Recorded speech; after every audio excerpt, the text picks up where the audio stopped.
Football show. Jason McAteer was in earlier on. We had a good chat with him about Liverpool, the Sean Cox match, which is happening on the 12th of April, and Mick McCarthy as well. Both Kevin Kilbane and Jason McAteer know him well. Hello, Kevin. Hello, Joe. Richie McCormack here as well. Did you just make a skippy noise? What? Your hand went, that's just like went. Was that skip? No, I didn't. Okay, no, fine. I didn't. I think you did, in fairness, but we'll move on.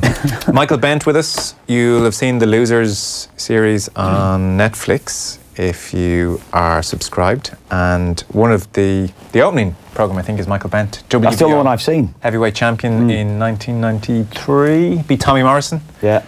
And we decided to get him on. It zips along, the documentary. I wouldn't say it's massively in-depth. It's about 25 minutes. Yeah. So we said we'd have a chat with him. That's on the way after 8 o'clock. Dan McDonald will talk to us about the scrutiny surrounding John Delaney's €100,000 loan to the FAI back in 2017. It seems there are more questions than answers thus far. Even though we've had 3 FAI statements, more questions than answers. We'll see what Dan McDonald can shed light on and what we're still looking for answers to. So that is on the way. You were at Irish training yesterday, Kev. Say that again. You were at Irish training yesterday. I wasn't training. I was at the hotel. At the hotel. You interviewed Mick McCarthy. I did. Yeah, I interviewed Mick McCarthy. Yeah. For Football Focus. Football Focus for Saturday. How's he doing? I must say, I did have this moment where I opened the back pages. All the papers today when you come in, they're all there, and Mick McCarthy's on the back page in his green FAI hat and his Irish tracksuit, and he's that bit greyer than 17 years ago now. I did think, imagine showing that to all of us back in 03.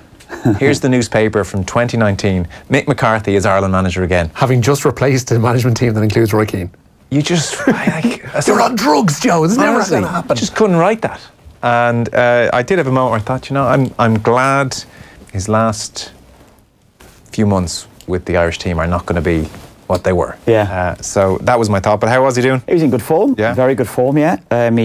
He'd had the standard. I think he'd spoke to Tony Donoghue at RT, he'd spoke to Sky, came in and chatted to me. He was good. He was in good form, yeah. He looked very relaxed yesterday. I believe he was asked by one journalist about Saipan again. Christ. Yeah.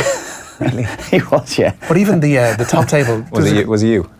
No, bloody hell. The top table thing yesterday looked completely different to a Martin O'Neill set up. Just even on his own. Mick on his own, empty chair beside him and the arm over the empty chair, and he's kind of leant back in the chair, right, holding court, taking questions. There's no sense of antagonism or you against me kind of stuff. It's just, oh, listen, lads, bring it on. I mean, he's just so wonderfully philosophical, I think, at the moment when he's doing all his press conferences. He's relaxed. Most answers have a bit of humour. He's like, throw it at me. I understand this is all a game. I've seen it all. I've done it all. I've been in the midst of Saipan.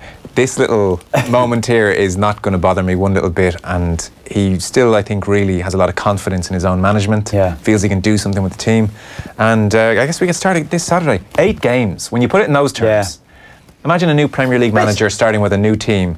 8 games. Yeah, you've got 8 games. You don't have 2 games to get things right. Yeah. You've no games. Yeah, I mean, Gibraltar and Georgia has to be 6 points. How many days has he got? You could whittle it down, so you got 8 games, and you could whittle it down to the amount of time he's actually got on the training ground. Not much you can do in terms of sophisticated game plan. No.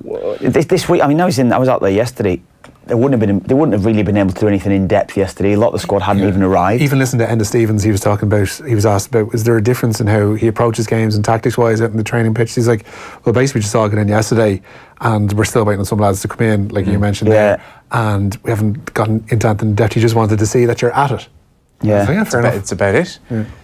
And I mean, I was reading as well, the new Gibraltar manager is a bit more defensive than the previous Gibraltar manager. Yeah. He had delusions of trying to play expansive football and let's impose our game on the opposition, whereas the new manager kind of thinks, well, we're Gibraltar, so this could be one of those sticky 11 men behind the ball, plastic pitch formation. Yeah, and we'll just try and hang on, and we might nick something. And even if we nick a 0-0, well then great. And especially when it's their first game of the championship and it's at home, they'll have a pep in their step. It just could be sticky opposition. I'm sure we'll be fine. Hopefully. I'm sure we'll be fine.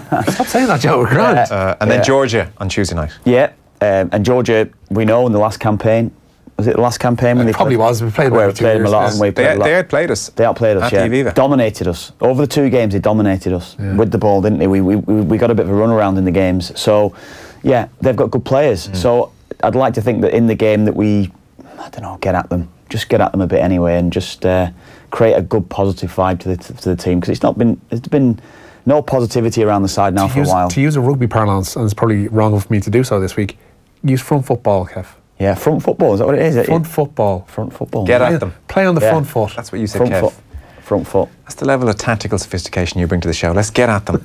Well, we haven't got. Well, I'll tell you something that we haven't got outside in a long time, haven't we? We haven't actually come out. We've started the game the first 10 or 15 minutes where it's been, and you're buzzing. You're in your seat watching the game, and you're getting that little bit of a thrill. 4 goals in a calendar year tells its own tale. Yeah. If you were a player going out in a game, and I said to you, as your manager, Kev, I want you to get at them, what would that mean to you? Well, Get at them. I'd expect a lot more than just that. No, that's all you're getting. Honest with you. Kev, get at them. Enjoy your football. The hypothetical is, if that's all you were presented with, how would you approach What does it mean? Let's get at them. I'd get right in the face. Yeah. Get right at them. Right at them, honestly. Let's start this news round. Richard Keogh's been talking today. Hey, before that, breaking news, Joe. Okay, sorry. Sport Ireland has written to the President of the Football Association of Ireland seeking urgent clarification from the board of the FAI on media reports concerning a loan to the organisation by its chief executive, which is John Delaney, of course, including the circumstances of the loan and its repayment. Sport Ireland was not notified at any stage in 2017 about any apparent material deterioration in the FAI's financial position, says the statement, as per Sport Ireland's terms and conditions of grant approval, and has sought additional clarification in relation to this matter. Statement ends. Can I have that line again about deterioration? Sport Ireland was not notified at any stage in 2017 when this loan was given, of course, about any apparent material deterioration in the FAI's financial position. We'll talk to Dan McDonnell about this at 7:30. In fact, we've just spoken to him before coming on air, so that Sport Ireland news is just broken. It doesn't materially change the conversation with Dan. Everybody's reaction to this story, first of all, is this is strange. This is odd. And then the more recent, I think, common reaction is, why have they spent, according to various reports, the guts of €50,000 in legal bills with an attempted injunction at the High Court on Saturday night? Why is there such secrecy about this? Maybe it should have been revealed in 2017. We're talking about taxpayers' money here. That's the reason Sport Ireland are within their rights to write to the FAI. Taxpayers given 30 to 40, maybe a bit more, maybe 45 million over the last decade or so to this organisation. At a minimum, you would look for transparency. The 3 statements that the FAI have released don't cover any of that. They promise in their most recent one a full review of executive governance, and there'll be a press conference in April. The full review of executive governance, by the way, is by whom? I was just going to say, we've no idea who's conducting that review and who's paying them to conduct that review. So it's just... Yeah, it's odd. just the injunction, isn't it? The injunction, you just scratch your head to think why. As soon as you hear injunction, alarm bells ring. Yeah. You're kind of wondering why, and why that has been attempted to be made a secret. Now, I think it's out there that Delaney basically said that they, as per Mark Tighe's piece, that this information possibly was obtained by discovering his divorce proceedings. Although the judge has found on Saturday night that wasn't the case. So, yeah, right. A lot of questions to be answered. Like, how does the FAI get to the position where in April of a year it's suddenly needing 100 grand because of a cash flow issue? We don't know. Yeah. That's one big question. And then 2... In April, like? Then 2 is, who really thinks it's best practice to get it from the CEO? Really? Like, this is Surely that's your last, that's the last point of kind of wanting to get over the hump in a December, when you're trying to finally tie up your books and you're like, oh jeez, we're not going to get this over the line. Somebody just goes, oh, here, I'll write it off you. In April, for the chief executive, that's your best course of action for him to loan over. No, it's not appropriate. For 3 months or 2 months, sorry. It's 100,000 euro. It's not appropriate. Now, as to how much potential trouble John Delaney and his tenure is in, it's difficult to know.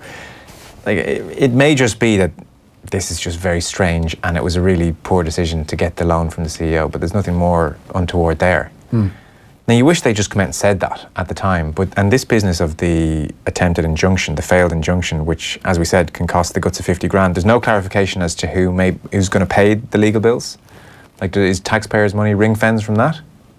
These are now valid questions that are going to have to be answered. And a press conference in April? It's there. You know? Why not this week? I know they've got the Oireachtas hearing coming up, but that's suddenly gotten a little bit more spicy than it potentially would have been. The latest on the Oireachtas appearance is in the Times Online, Niamh Lyons and Sean McCarthy, where they report a whistleblower has contacted a member of the Oireachtas Committee on Transport, Tourism and Sport with a number of allegations about governance at the FAI. Individual made the contact after the revelations about John Delaney's €100,000 loan.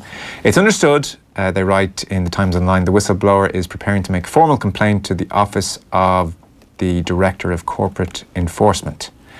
The politician who received the correspondence is said to seek advice from the clerk of the committee about whether the allegations can be shared with other committee members. And also, and this would be very interesting, I don't know if rules of privilege apply, but if the information that the whistleblower is given can be put to representatives from the FAI, that would be John Delaney, when they give evidence next month. So that's another story which is separate to the €100,000 loan, now bubbling away. It's hard to know what to say. It is. It's a strange one, isn't it? It's just. All you'll say is it needs very forensic explaining. Yes. At a minimum, there has to be absolute transparency with how the FAI is doing its business. And at the moment, there is anything but. And I don't know. Do other football associations get themselves into these? It's one of the most FAI. Minor scrapes. It's just a minor scrape. Maybe that's all it is. Maybe it is just a minor scrape, and there is a quirkiness about the way it's run. But a High Court injunction is a severe route to take on a Saturday night. Come out and just clarify the situation. Anyway, get ahead of the story. If there's a transparent reason for it, get out ahead of the story and don't involve yourself in a court injunction. Dan McDonnell is with us at 7:30. He's on this story, no doubt, and he'll tell us what we do know and what we don't know.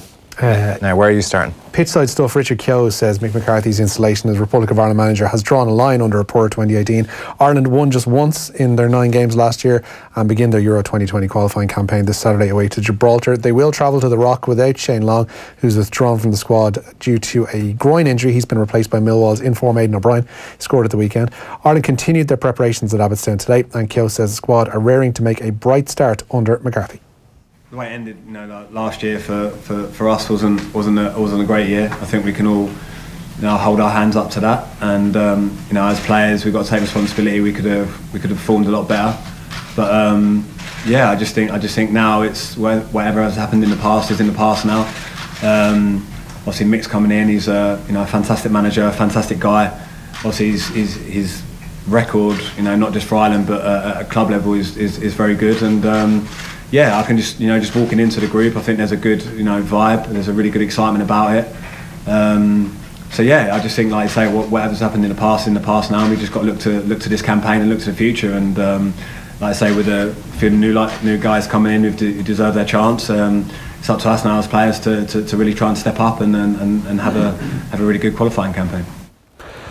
Richard Keogh, who was one of the many speaking out there today. Ron O'Gara, meanwhile, says Ireland need to find a way to come from behind in games. Joe Schmidt's side lost on both occasions in which they fell behind in this season's Six Nations. And O'Gara told this morning's OTBAM it's something Ireland need to rectify before the World Cup rolls around.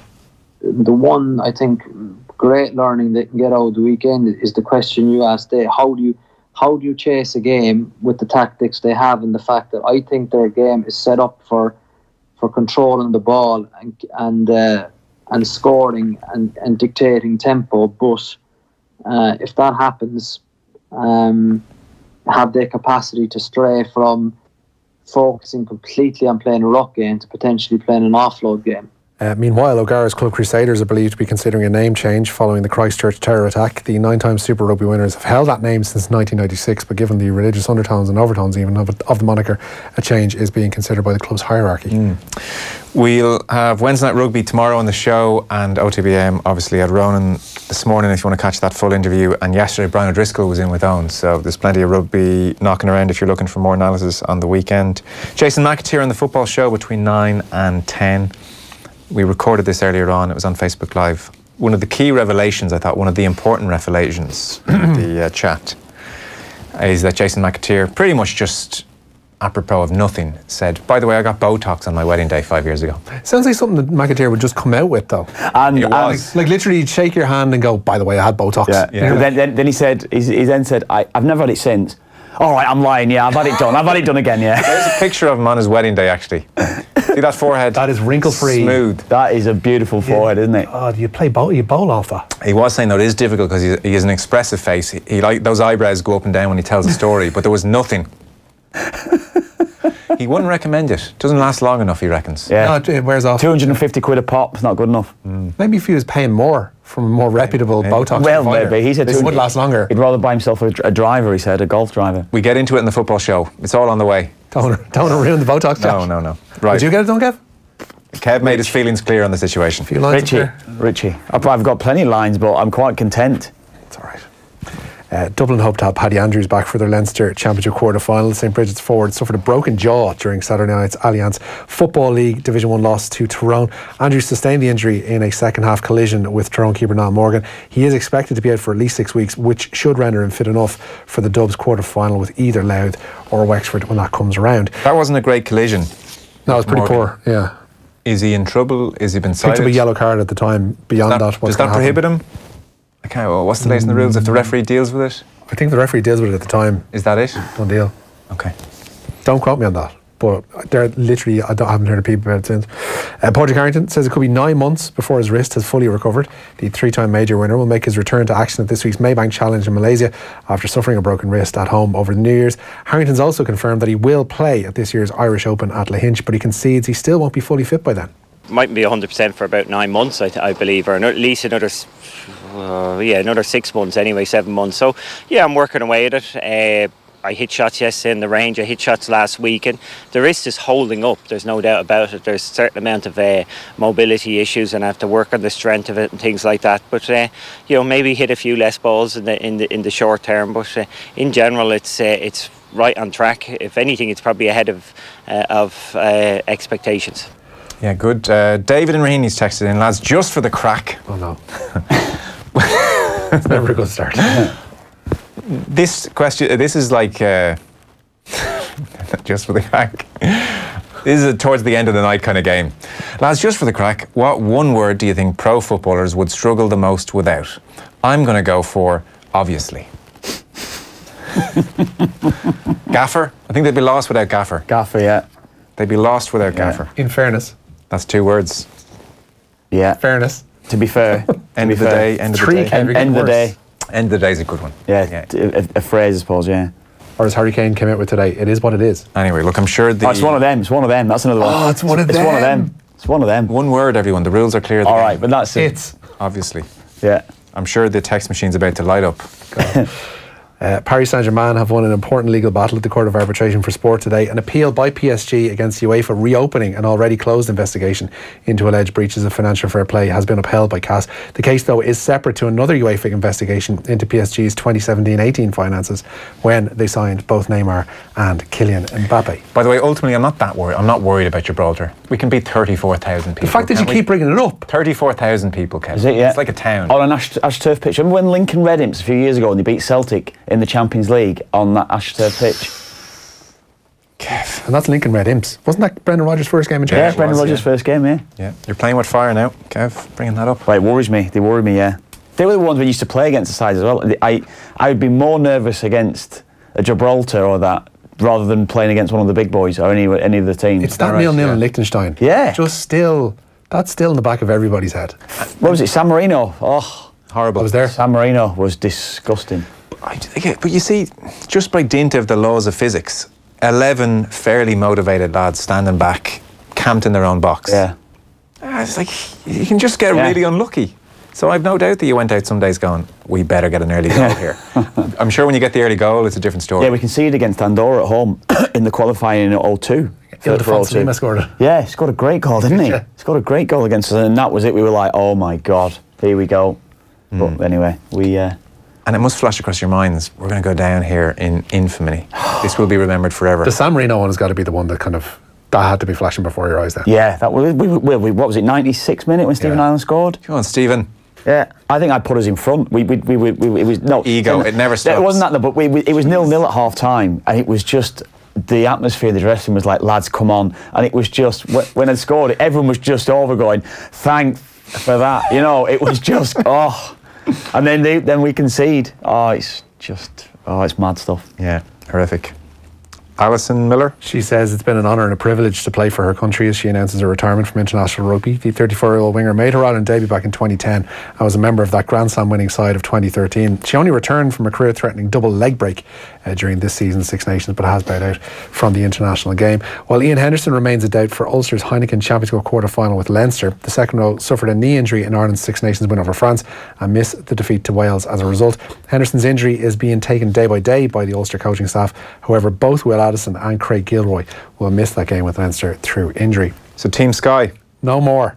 Britain's richest man, Jim Ratcliffe, has completed his takeover of Team Sky. They'll be renamed the catchy Team Ineos and will start competing at the Tour de Yorkshire in Doncaster on 2nd of May. Sky have announced they'd no longer be backing the team last December, and it was a partnership that, of course, yielded 6 Tour de France titles in the last 7 years. Is Sky now, are Sky able to just take all the data and everything away now? They say, like, you're not allowed to have that? No, it's literally just the sponsorship. Is it? Yeah. It's like the team remains the same. Yeah. The same structures are there in place. It's just it's a different name above the door. There you go. Larry reckons you couldn't survive without Tough. Tough would be a tough one to lose. So many different contexts. Yeah. Tough opponent, tough fixture, tough team, tough opposition, tough luck, etc. Yeah, that's a good one. Have you watched back your interviews from when you were a player? No, and I just... You know what? We're a bit tight for time tonight. Oh my God. But I've just realised the slot that we're doing on the show tomorrow. Oh God, that would be goodness cringe. me. I smell a montage. That would be absolute cringe. Tune in tomorrow, 9 o'clock. We're doing this. I'm going to hit YouTube hard tonight and tomorrow. There's no. One of my favourite things on YouTube, or not on YouTube, on SoundCloud, is Paul Stanley of Kiss is kind of known for his onstage banter, where it's basically like every night it's like, all right, Cincinnati. It's all that kind of stuff. Somebody did a supercut of all of that into like 45 minutes of Paul Stanley on SoundCloud. I'm figuring there's got to be an audience for like an hour's worth of Kevin Kilbane in post-match interviews. Oh yeah, we'll dig out your top 10. That's what we'll do. Oh God, no. And we'll do a word count. What was your word? Oh God. What was your catchphrase? How can we get a word cloud of your... I don't know, someone will tell me. We had Harrington there. He's a great man. I mean, when I first started doing, when I first finished playing, I was doing a bit of commentary. It was, I used to say, at this moment in time. Like, you know what Kenny says? Kenny says it a lot as well. Does he, yeah? Yeah. Hadn't noticed. I said, honestly, I used to say that. And my mate rang me and said, do you know that you say that a lot? I was like, what do I? Someone's already come in with what you say all the time. What? Honest to God. You do. You're a complete honest to God merchant. Now, Kev's a good man for setting up his own question and then answering it. Could they be doing better? Yes, I guess they could. Honest to God. That's you all over. Is it? Yeah. Yeah. Yeah, there you go. Well, listen, that is something to look forward to tomorrow night, 9 o'clock. International. That is International Week. International Week fodder. Content. Yeah. 9 to 9:45. Yeah, oh, bloody hell. Honest to God. Right. One time. Switching tack, changing gears ever so slightly. Inter have escaped with just a suspended sentence of the closure of one of the San Siro stands after its fans were again found guilty of making racist chants. AC Milan midfielder Franck Kessie was the victim during Sunday's Milan derby. It follows the racist abuse suffered by Napoli defender Kalidou Koulibaly during the St Stephen's Day encounter with the Nerazzurri, which resulted in a 2-game stadium ban. The FIGC, in charge of Italian football, say a significant percentage of the Inter support in the Curva Nord were guilty of racially abusing Kessie, and any similar cases inside a year will see the Curva Nord closed for just 1 game. Dreadful stuff. 2 Liverpool players will sit out this week's European Championship qualifiers. Xherdan Shaqiri has been ruled out of Switzerland's games with Georgia and Denmark in Ireland's Group D due to a groin injury. Meanwhile, Scotland captain Andy Robertson should be fit for Sunday's Group I qualifier against San Marino, but he's been ruled out of Thursday's game with Kazakhstan because he's had dental surgery. Meanwhile, Everton manager Marco Silva has been fined £12,000 after accepting an FA charge of improper conduct. He went onto the pitch to confront the referee at the end of their Premier League defeat to Newcastle earlier this month. While on a similar disciplinary front, Everton have launched an investigation after an object was thrown towards Chelsea's Ross Barkley on Sunday. It happened during the early stages of their Premier League game, which Everton won by 2-0. Barkley was making his first appearance back at Goodison Park since leaving the Merseyside outfit for Chelsea last season, and the FA have written to both clubs to ask for for their observations on the matter. Tiger Roll remains on course to defend his Grand National crown. The Jigginstown horse was rated only as 50-50 to head to Aintree by owner Michael O'Leary following his win in the cross country at Cheltenham. But trainer Gordon Elliott says the plan is for Tiger Roll to head to Aintree next month in an effort to retain the national. While Deontay Wilder will defend his WBC heavyweight title against his fellow American Dominic Breazeale. The fight takes place on May the 18th after a potential bout with the WBA, IBF and WBO world title holder Anthony Joshua, or a rematch against Tyson Fury won't take place until the latter part of this year at the earliest. It's also been confirmed that Josh Warrington will defend his IBF world featherweight crown against the mandatory challenger Kid Galahad on the 15th of June at the Leeds Arena. It was, of course, Warrington who beat Carl Frampton in his first defence in December and is unbeaten in 28 fights. Sheffield's Galahad also unbeaten in 26 bouts thus far. Richie, thanks for all that. Now, just to mark your card, everyone, this should be a great show. Next Wednesday, 27th of March, we are going to be live from the Olympia, the first Off the Ball Roadshow of the year in association with Heineken Rugby Club. The Olympia in Dublin, always a brilliant venue. 3 Irish provinces fighting it out for 4 Heineken Champions Cup semi-final positions. Connacht as well in the Challenge Cup quarter-final. We'll preview all the action with... he's just going to be a brilliant guest, Joe. You can already tell. Led Leinster to glory in 2009. Current Wallabies coach Michael Cheika is going to be with us. We'll have Keith Wood there. We'll have Stephen Ferris, Shane Jennings and Malcolm O'Kelly dishing the dirt on Cheika. It should be really good. So, also on the night, one lucky audience member will win themselves a trip to the Heineken Champions Cup final. Just bring your best rugby story and jump in the infamous green chair to be in with a chance to win. Get on to offtheball.com/events now to get your tickets. These will go quick. So offtheball.com/events now to get your tickets. That's the latest Off the Ball Roadshow. Next Wednesday, 27th at the Olympia, with thanks to Heineken Rugby Club. Not to be missed, honest to God. Someone's already tweeted me an interview. Brendan Murphy's already tweeted me one, so I'll have a look at that when we come off. If you could just CC us and all them, please, to make sure they are seen. We're taking a short break. After 8 o'clock, you'll have seen on Netflix the Losers series. Michael Bent features former heavyweight WBO world heavyweight champion and now involved in the acting world. A very interesting fella. He's on the way after 8 o'clock. We'll have Jason McAteer between 9 and 10. And up next, Dan McDonnell of the Irish Independent on the goings-on at the FAI. Off the Ball on News Talk. Moncrief. The other film, Yes, when I've been she's a talking about real- that, so Ben is black. No, he's back. Oh, he's black? Oh, no, sorry, I thought it was Ben is black. No wonder I'd never heard of this film. I thought it was a comedy about